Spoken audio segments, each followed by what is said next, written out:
programa.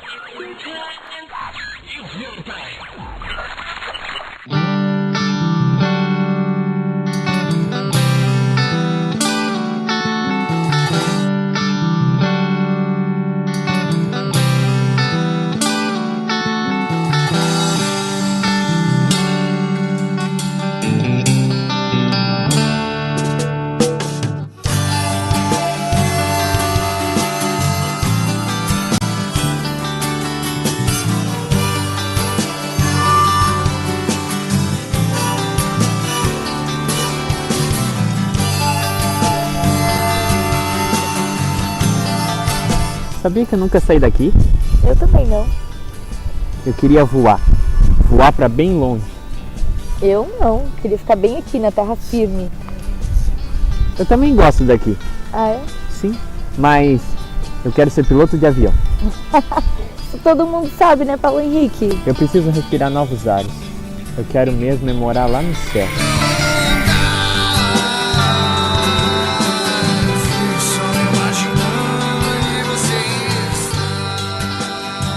A história do aeroporto de Navegantes começa bem antes, já na década de 1920. Em 1927, então, o ministro Vitor Conder, que era itajaiense, ele chega com o hidroavião, aterrissa nas águas do rio Itajaí-Açu e é tido como um voo pioneiro da aviação comercial do Brasil. Naquele tempo os barcos que tinha, só barco de cabotagem, né? Não tinha muito movimento no rio, não tinha nada. O Taba pousava lá fora no mar e entrava na barra como entra o navio hoje em dia, né? No final da década de 30, mais ou menos 40, começa já a pousar os voos dos aviões convencionais. Então, na década de 30, existia o campo de aviação nas imediações da Rua Uruguai. Da Rua Uruguai, eles só tinham mais ou menos a pista, né? Era uma pista de barro, uma pista de terra batida, e não tinha uma estação de passageiros. Mais tarde, então, foi construído já um campo de aviação maior, que é na Rua Blumenau. Mas o aeroporto da Rua Blumenau começa antes, começa no final da década de 40, após a Segunda Guerra Mundial. Oficialmente, ele ganha o nome Salgado Filho em 51. Em 52, mais ou menos, tem a inauguração da estação de passageiros. É aquela estrutura que a Celeste que tem lá hoje, aquele escritório ali na frente, ali era já a estação de passageiros ali.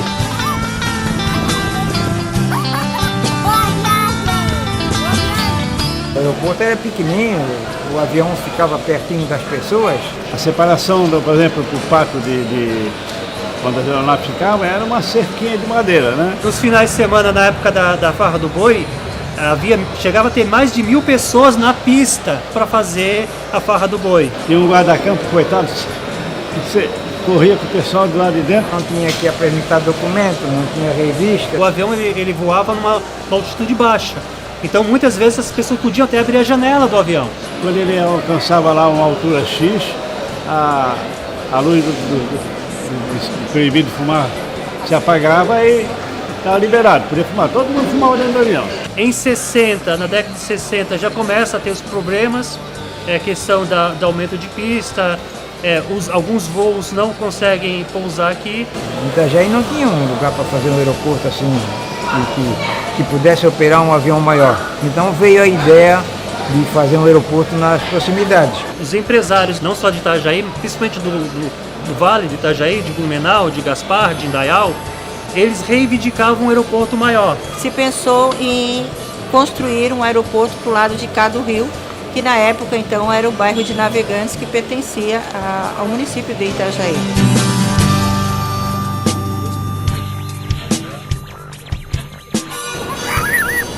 Foi em 1961, 13 horas, 13h30, parou um senhor. Então ele aí ficou conversando comigo, que estava muito cansado, porque ele entrou no São Domingos e foi sair cá em Meia Praia, que era por causa do aeroporto. E eu ainda brincando, a conversa, disse, o aeroporto nosso é igual pé de cobra, ninguém vê, só fala, mas ninguém vê.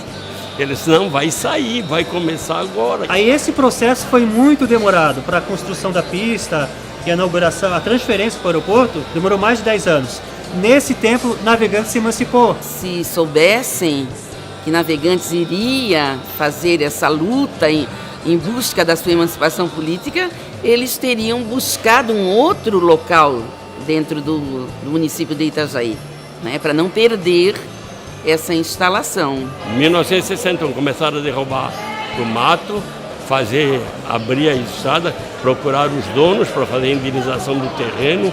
Foi um movimento um tanto migratório, porque para os caminhões chegarem aqui, já as ruas foram se alargando, as pequenas picadas no meio do mato foram se transformando em ruas, as pessoas foram habitando mais próximo do aeroporto, que isso aqui não tinha nada de habitação. Onde foi feito o aeroporto mesmo era Lomba Grande, que chamavam Lomba Grande. Devia ser alguma elevaçãozinha que tinha no terreno. E essa região era cheia de lagoas. E o aeroporto aqui, eu não vou dizer quando ficou pronto, mas acredito que foi mais ou menos em 64, 65, por aí. E quando se colocou as primeiras camadas de asfalto, aí tornou-se a nossa pista de finais de semana de aprender a dirigir de moto, na época era muito mais lambreta, e de carro. Mas você tinha mais segurança em dirigir aqui porque tinha 40 metros, 60 metros de largura.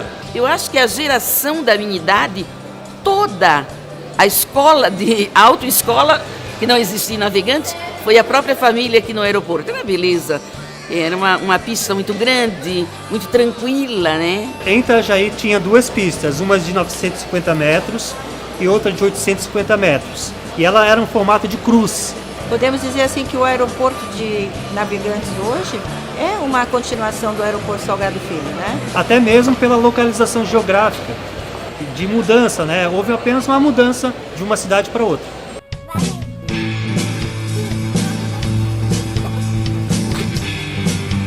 Para inaugurar, houve um empenho muito grande do prefeito da época, porque ele estava pronto e a impressão que se tinha é que havia um emperramento do movimento como para não desativar o de Itajaí. A pista em Itajaí era totalmente precária, era feita de cascalho, era um buraco só, então a aeronave quando pousava era uma trepidação total, não tinha aderência para passar e acabava parando em mato ou derrubadas, né?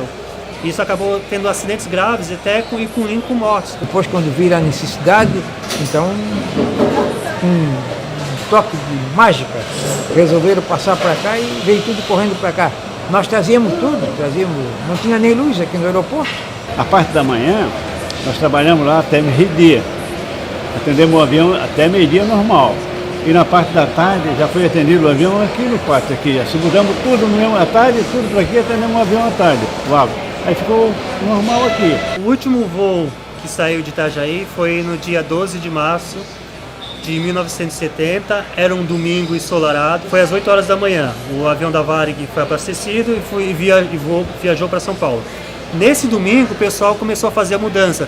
E quando retornou, já retornou inaugurando o aeroporto de Navegantes. Os passageiros desembarcaram, era uma estrutura muito precária, era uma região de matagal, cada um pegou o seu carro ou foi a pé. Quem não tinha carro, então pegava um caminho que tinha em direção à praia e na praia pegava uma pitangueira, era um ônibus na época, que transportavam tudo, então os passageiros do aeroporto acabavam dividindo espaço com galinha, com porco. Naquela época não existia o ferrobote. Não tinha água no aeroporto, não tinha luz, a luz era de vela ainda. Daí quem tomava conta aqui era o DAC, né? Não era Inflair, era DAC, né? Aqui antigamente acho que nós tínhamos só 2 pousos por dia. Hoje nós temos se não me engano, pouso de decolagem com 27. Não tinha nada, nem lanchonete tinha. Era abria para o voo e pronto. O aeroporto era muito pequeno, o trajeto era muito dificultoso para chegar até aqui, porque o aeroporto ficava praticamente no meio do mato, entendeu? Muita Jaracuçu, nessa vala aí, era um perigo isso aí, tá? De tanta cobra que tinha. Olha, ao redor a pista realmente só via mesmo era mato, né? Passavam caçadores aqui armados na época, que as pessoas caçavam aqui. Para vir para o aeroporto, a dificuldade era assim, o senhor atravessava a balsa da Barra do Rio, passava pelo centro da cidade, pegava o mar ali, A da praia, a estrada da praia, entrava aqui, é a única entrada que tinha para o aeroporto. Ali na Barra do Rio tinha a balsa, mas se ia para Blumenau, já ele preferiu ir pela ponte, né? Que não perdia o tempo e se tornaria mais perto. Os meninos contavam, né, o que vinham e conseguiam atravessar, passava por baixo da rede e entravam no aeroporto, né, na pista. Aqui ficava até fechado durante o dia, se comprava passagem da Varig do lado da capela ali, igrejinha Nossa Imaculada Conceição. Aqui só ficava aberto na hora do voo.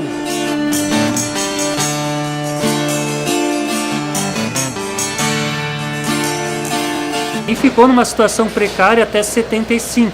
O aeroporto era um aeroporto simples. Houve necessidade de reformar a pista, porque a Varig estava comprando aviões maiores, que eram os Boeing. Quem ia ajudar navegantes? Nós tínhamos que ter representação política. Deputados estaduais, deputados federais, Itajaí, um apoio bastante maciço de Blumenau. Aí é onde surgiu a competência, a vontade, a representação do senador, então governador de Santa Catarina, Antônio Carlos Condorés. Ele, o governo do estado, deu a maior parte da verba. Em 75 houve a reforma, por 2 anos o aeroporto ficou fechado, todos os voos foram transferidos para Joinville. A pista aumentou, foi feito o hangar, foi colocados os aparelhos imprescindíveis. Veio o presidente Geisel na época, em 78. O presidente Ernesto Geisel, ele veio inaugurar as instalações do aeroporto, veio. O Ernesto Geisel veio para aqui, por sinal, ele veio num DC-6, um avião maior, quadrimotor. E não tinha a escada do avião, era pequena, a que tinha aqui. Aí nós tivemos que emendar rapidamente assim, emendar um pedaço com madeira mesmo, para ele saltar do avião até naquela escada para descer. Com os pés na estrada, mais uma vez. Sei que muita gente, por exemplo, que comprava passagem lá em São Paulo, lá no embarque eles diziam Itajaí, né? Não diziam Navegantes. As agências vendiam para Itajaí, mas não explicavam que o pouso era em Navegantes. Quer dizer, realmente o passageiro chegava aqui, aliás, antes de pousar, ele já ouvia o comandante falar, estamos pousando no aeroporto Navegante, um olhava para o outro a bordo e comentava, Navegante, nós estamos indo para Itajaí, Navegante. Sei que o João Fagundes, como prefeito, ele lutou muito por isso aqui, para trazer o nome do aeroporto para Navegantes, porque era aeroporto de Itajaí. Mas muita gente foi contra essa ideia de mudança, porque existia já uma linha divulgada não só no Brasil, mas no mundo inteiro, do aeroporto com a linha de Itajaí. Em Congonhas, passageiros com destino ao aeroporto de Itajaí, era o nosso, mas dizia como Itajaí. Dava uma dorzinha de cotovelo nos navegantinos. Tinha passageiros que queriam o transporte de Navegantes para Itajaí, em função de estar escrito no bilhete aéreo Itajaí-São Paulo, São Paulo-Itajaí, entendeu? Então eles não conheciam o aeroporto de Itajaí como Navegantes. O pessoal dos moradores queriam que o aeroporto tivesse o nome da cidade. Aí eu fui no Rio de Janeiro, com aqueles ofícios. Aí eles fazem uma OTRAN, que é um comunicado interno dele, depois publicam, aprovando lá o nome do aeroporto para Navegantes. Ele permaneceu com o nome de aeroporto de Itajaí, só em 78 passou a se chamar aeroporto de Navegantes. Nos aeroportos que se viajavam não se via o nome Navegantes. Por exemplo, São Paulo, Florianópolis, entre parênteses, Itajaí. Um dia, numa sexta-feira de viagem de São Paulo a Navegantes, a comissária, atenção senhores passageiros, vamos aterrissar no aeroporto de Itajaí. Foi quando a turma que me conhecia, começaram a rir, porque só falava Itajaí. Aí eu fiz um bilhete para a comissária, dizendo que ela me providenciasse uma condução, um táxi, para que eu fosse para Navegantes, porque o bilhete da passagem eu comprei para navegante. Quando, de repente, o espaço curto, ela anunciou que por problemas limítrofes e políticos, não é Itajaí. A aeronave ia pousar no aeroporto de Navegantes.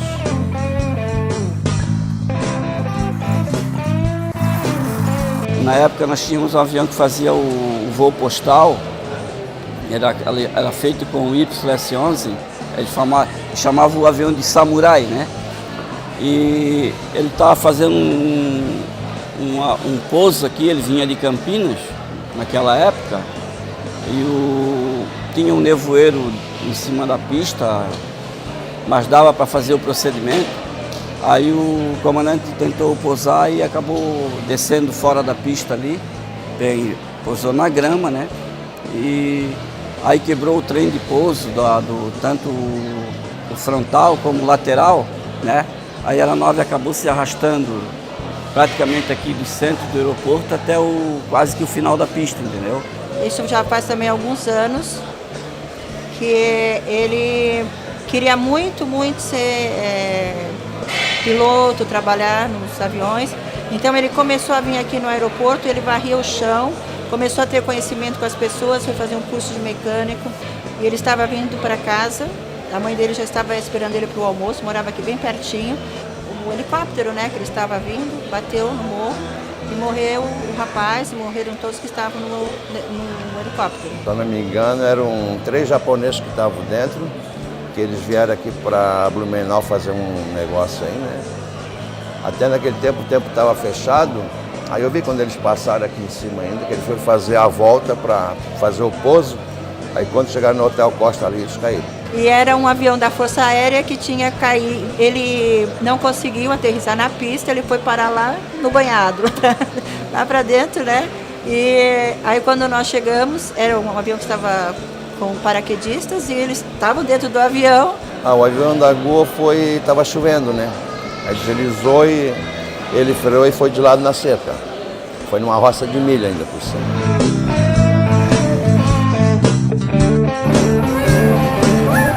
A Infraero possui uma seção de contra-incêndio das mais modernas que nós temos na região. Nós temos a nossa torre que tem operado, né, com segurança, é uma torre que tem recebido uma avaliação muito boa do DCEA, da ANAC no quesito segurança. Nós temos instituído a segurança operacional tanto na torre quanto a segurança operacional de solo, de pátio. Para começar, o aeroporto mostra a cidade para o mundo. O passageiro que posa aqui, ou do alto ou de baixo, mas ele vê a cidade, vê Navegantes. A movimentação hoje é 4.000 passageiros diários, né? O que significa uma circulação de em torno de 13.000 pessoas passando pelo aeroporto, né? Pessoas circulando no aeroporto. Toda cidade que tem um aeroporto, tem um fluxo de passageiros, é o nome da cidade que acaba sendo divulgado. Hoje o aeroporto Navegantes ele é divulgado no mundo inteiro. Você, para trazer uma autoridade de Brasília, do Rio ou de qualquer canto do Brasil, eles só vêm porque estão aqui. Um empresário vai botar uma firma em Itajaí ou Blumenau porque tem o aeroporto Navegantes. Balneário de Camboriú a mesma coisa, aqui também já está sentindo essa influência. Temos uma pista com 1.701 metros de comprimento, temos aí uma área patrimonial de 680 mil metros quadrados, e o nosso terminal de passageiros tem 1.032 metros quadrados que nós dispomos entre sala de embarque, saguão público e área de desembarque. É necessário essas obras de reformulações, aumento de pista. A própria estação de passageiros hoje é bem pequena pelo movimento de passageiros, então, e aquela velha promessa do aeroporto internacional, né, que existe só no papel. No nosso plano diretor nós temos aí ampliação do sítio, né, com um novo terminal de passageiros, um novo complexo de logística e uma nova pista. A indicação de eventos, promoções na região se deve ao aeroporto também.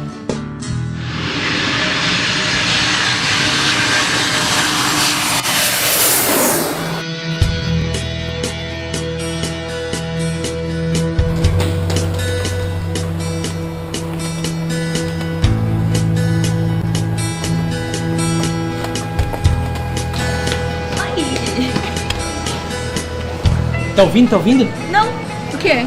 Tá chegando um Boeing 737. Tu não é Raul, né? Ei, de onde será que ele vai descer? Não sei, olha a biruta. A biruta tá vindo de lá, então é Terral. Viu como você... Então ele vai descer de lá, do mar. Eu quero respirar novos ares, Jana. Eu quero morar lá no céu. Estamos vivendo um momento em que as distâncias se encurtaram. O aeroporto proporciona aos passageiros uma mistura de emoções, medo, saudade, alegria e ansiedade.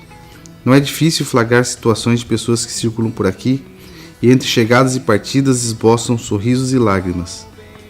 O aeroporto de Navegantes, ministro Victor Konder, atende, com certeza, essa demanda de pessoas que estão em busca de novos ares. Uma razão para viver. Eu quero respirar novos ares, Jana. Eu quero morar lá no céu. Mesmo mar, medo. Eu já penei por essa estrada, chorei por muito, sorri por nada. Alegrias e tristezas de um mundo desigual. Já sequei as lágrimas do meu rosto, já curei as cicatrizes do meu corpo. Só me restaram os sinais. Hoje eu quero mais. Hoje eu quero mais.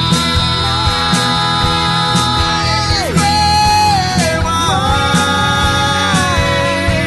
Mais e mais e mais e mais e mais.